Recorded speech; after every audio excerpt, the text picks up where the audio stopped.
ਜੀ ਇਹ ਹੁਣ ਬਿਆਨੀਆਂ ਬਿਲਡ ਕਰੋ ਹੁਣ ਉਹਦੀ 2/3 ਅਕਸਰੀਅਤ ਨੂੰ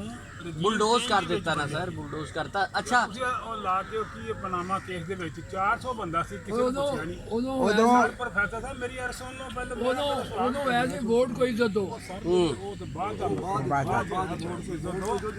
400 ਬੰਦਾ ਸੀ ਪਨਾਮਾ ਦੇ ਵਿੱਚ ਉਹਦੇ ਚ ਇਮਰਾਨ ਖਾਨ ਵੀ ਆਇਆ ਸੀ ਆਹੋ ਉਹਦੇ ਤੇ ਕੁਝ ਵੀ ਨਹੀਂ ਹੋਇਆ ਪਨਾਮਾ ਲੀਕ 'ਚ ਬੰਦੇ ਨੂੰ ਨਾ ਕੱਢਿਆ ਗਿਆ ਕਿਸੇ ਨਾਲ ਬਲਕਿ ਖਾਨ ਸਾਹਿਬ ਦੀ ਇੱਕ ਹੋਰ ਗੱਲ ਹੈ ਨਹੀਂ ਹਕੀਕਤ ਇਹ ਆ ਜਿਹੜੀ ਹੁਣ ਪਿੱਛੇ ਗਵਰਨਮੈਂਟ ਗਈ ਖਾਨ ਸਾਹਿਬ ਦੀ ਖਾਨ ਸਾਹਿਬ ਜਦੋਂ ਇਕਤਦਾਰ ਚ ਆਏ ਨਾ ਤੇ ਮੇਰੀ ਵਾਈਫ ਬੜੀ ਇਹਨਾਂ ਦੀ ਪ੍ਰੋ ਐਕਟਿਵ ਔਰ ਘਰ ਦੇ ਵਿੱਚ ਉਹਨਾਂ ਨੇ ਲੱਗਦਾ ਸੀ ਕਿ ਅੱਧਾ ਇਮਰਾਨ ਖਾਨ ਹੈ ਹੀ ਹੈ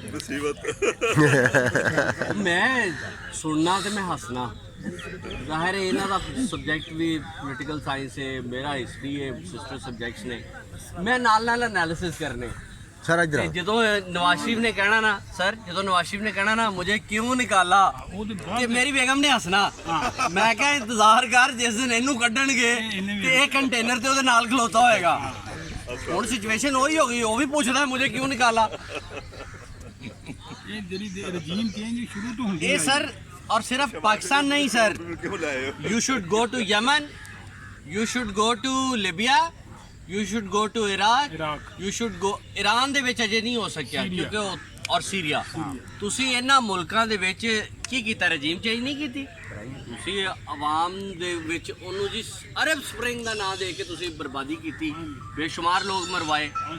ਤੁਸੀਂ ਕਿਦੋਂ ਤੱਕ ਕਹਿ ਸਕਦੇ ਜੇ ਕਿ ਤੁਸੀਂ ਰਜੀਮ ਚੇਂਜ ਦੇ ਵਿੱਚ ਕਿ ਦੁਨੀਆ ਦੇ ਵਿੱਚ ਜਹਾਂ ਕੁਝ ਹੁੰਦਾ ਹੈ ਕੁਝ ਇਹ ਅਮਰੀਕਾ ਖੜਾ ਹੁੰਦਾ ਪਿੱਛੇ मेरे वालिद एक घट पढ़े लिखे आदमी ने लेकिन वो एक जुमला कहते जो कुछ करवा रहे अमेरिका करवा रहे मैं यार सादा जा सूल झटका जा देता उस बंदे ने लेकिन प्रोफेसर अपना चोई साहब